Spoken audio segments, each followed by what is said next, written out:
Mission to Destiny. On the way to do an important mission here. The Liberator gets sidetracked by a distress call. They answer it, and then you've got this Agatha Christie murder mystery going on in this episode.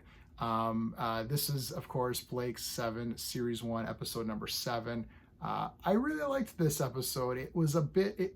It doesn't further the full story of Blake's 7 and his fight against the Federation, but it's a standalone one-off episode where you get a little bit more with Callie and, of course, Avon, who is the greatest character of all time, played by Paul Darrow, the legendary Paul Darrow. How do you like that? Let's add legendary on there. So we're going to use my space system, of course, story, pacing, artistry, characters, enjoyment, and each category is going to get a score between 0 and 2. 2 is the best that you can get in any category. I'm going to give the storyline a 1.5 on this one. I'm not giving it a 2 because it does not further the plot, and you could remove this episode and just continue on with your day.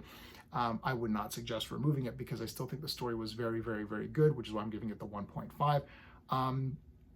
So there's this, I don't remember the names, unfortunately, of everything because you're watching these videos and I've already filmed them months ago. So it's like I'm a month ahead of you on these. So I don't exactly remember the details, but there's this substance or something that's going to save this planet. These guys need to get it to their place. They've been sabotaged. One of the crew members is trying to steal this thing and sell it on the black market. She's got some she's got some people waiting to pick her up. So there's the pilot's murdered, and then other people are murdered slowly along the way, and it's sort of a whodunit.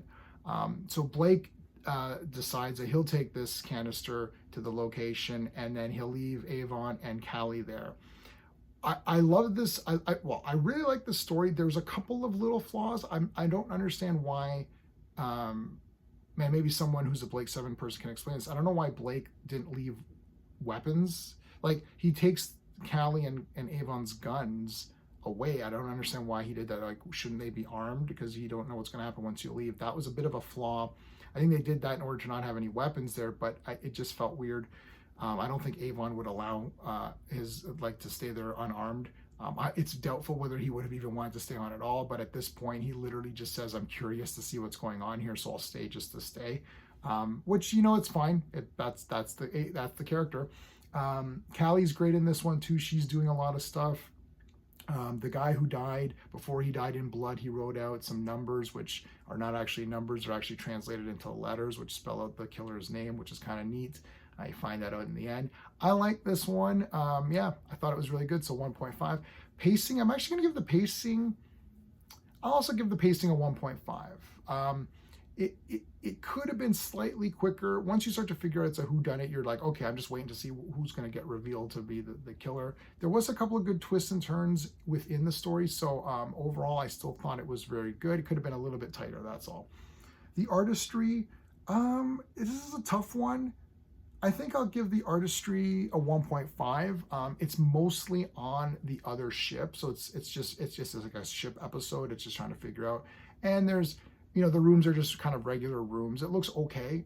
Again, I'm comparing this to itself. I'm not comparing this, to Star Wars of today or something crazy like that. So, yeah, it looked okay. Everything looked all right there.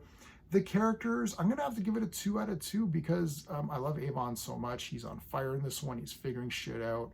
I actually like Callie. She's pretty good. You don't get a lot of Blake. You get a little bit of him in the beginning, and he's pretty good. The side characters are kind of neat. Like, some of them are okay. And I was interested. I actually was interested in who the killer was. This is my 3rd time through, so I knew who it was anyways. But yeah, I love the characters. They're all great. 2 out of 2. Enjoyment factor. I'm going to give it a 2 out of 2 for enjoyment factor. I really still enjoyed this episode. I'm just a sucker for Blake 7. It's been very difficult to try to, scrutinize these and nitpick them and give you a rating. My space system is used to compare things to itself, so it's not necessarily that I'm saying this.